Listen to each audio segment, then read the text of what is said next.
Good day everyone, I am Marges from Tua Elementary School, Municipality of Magallanes. I am here today to present my research entitled Level of Implementation of Disaster Risk Reduction Management at Tua Elementary School. For introduction and rationale, School Disaster Risk Reduction Management (SDRRM) are created pursuant to Republic Act number 10121 entitled the Philippine Disaster Risk Reduction and Management Act of 2010, mandating all national government agencies to institutionalize policies, structures, coordination, mechanisms, and programs with continuing budget appropriation on disaster risk reduction and management (DRRM).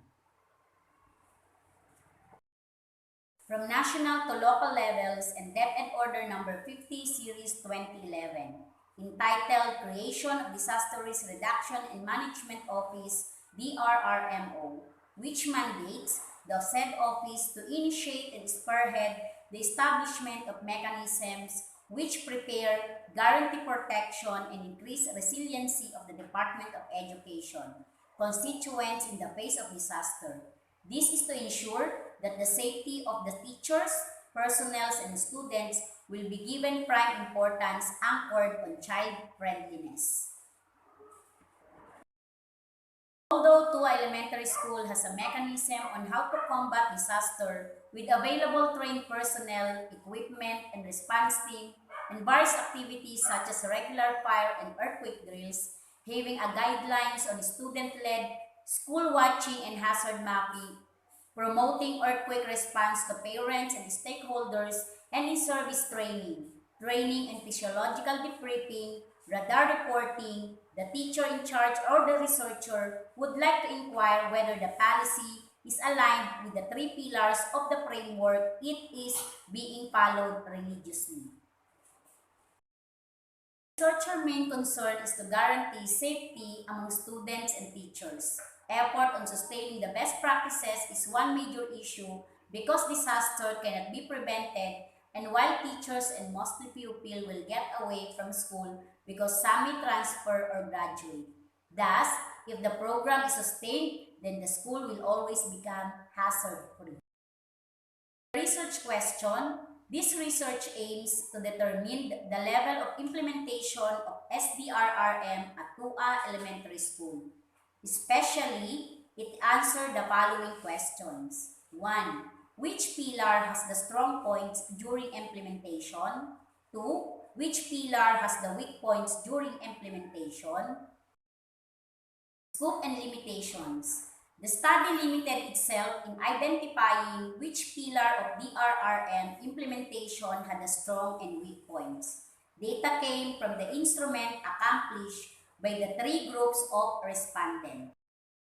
For research methodology, the researcher will use the descriptive method of research will be utilized as an instrument shall be used to gather data. Also, the reporting and analysis of data shall be as is. Weighted mean shall be used in presenting the data. For sampling, the researchers used 12 teachers, 65 pupils from all levels, 20 parents, and 10 representatives from the local barangay. And some stakeholders participated in the plan of data analysis through the use of an instrument, SDRRM Pillar Identification Questionnaire. The respondents will select from 1 to 5 on the indicators for the pillars based on the framework provided by Dep Ed. The responses in the data was based on the following based on the perceptions of the respondents. For the results and discussion, here is the findings of the researcher. For Table 1, present the level of implementation of SDRRM as regards Pillar 1 on safety, learning facilities to be excellent based on the aggregate mean score of 4.42. It is noteworthy that the top answer is about capacitating all the internal stakeholders of the school from the mean of 4.56, followed by the conduct of the school-led hazard mapping from the mean of 4.51. Coordination with the local DRRM Council was reported third at 4.49. These results suggest that the school is well prepared in case an imminent disaster strikes in the school and the barangay where it is located, which is similar to the findings of Mamon at 2018. That students are aware on their safety as far as DRRM is concerned.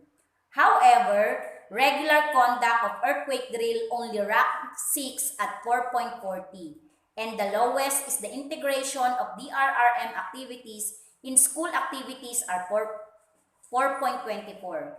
Although still on the excellent level, these results suggest that the school should focus on these indicators to ensure safety among school personnel, particularly the pupils. What is significant is the school is considered safe in all its indicators, which may construe that the school could also level with urban school just like what Tai, Tong, and Shaw found out in their study.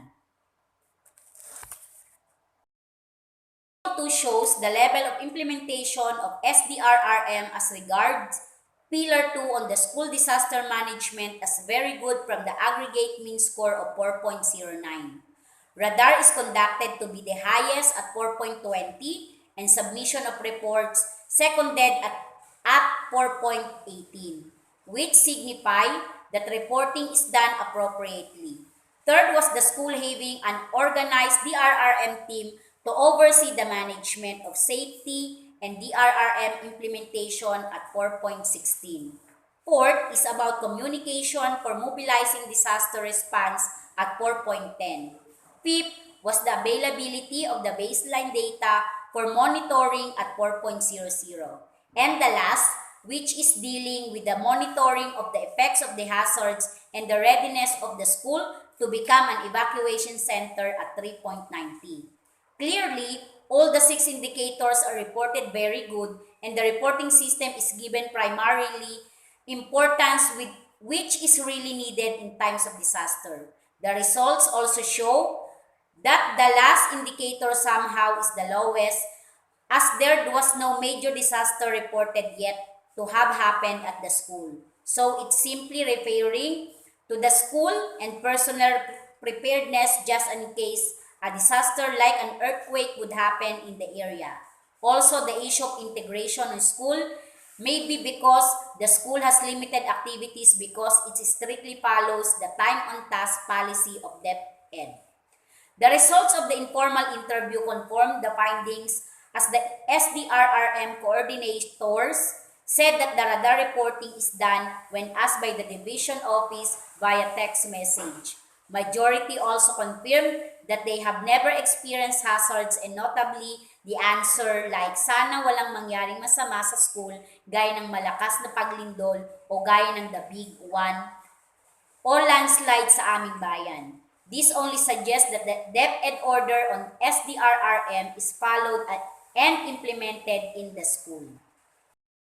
3 shows the level of implementation of SDRRM as Pillar 3 on DRR in education, which is good based on the aggregate mean score of 2.71.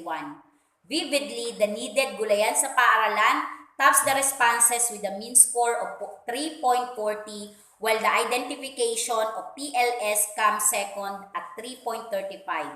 This means that their foods from the school garden are available just in case any unfortuitous disaster-related event happened and the learning of the pupils will not be halted because TLS can be constructed in the available space. Conclusion, out of the 3 pillars of DRRM investigated, safe learning facilities was considered excellent, which school disaster management was very good, and DRR in education was just good.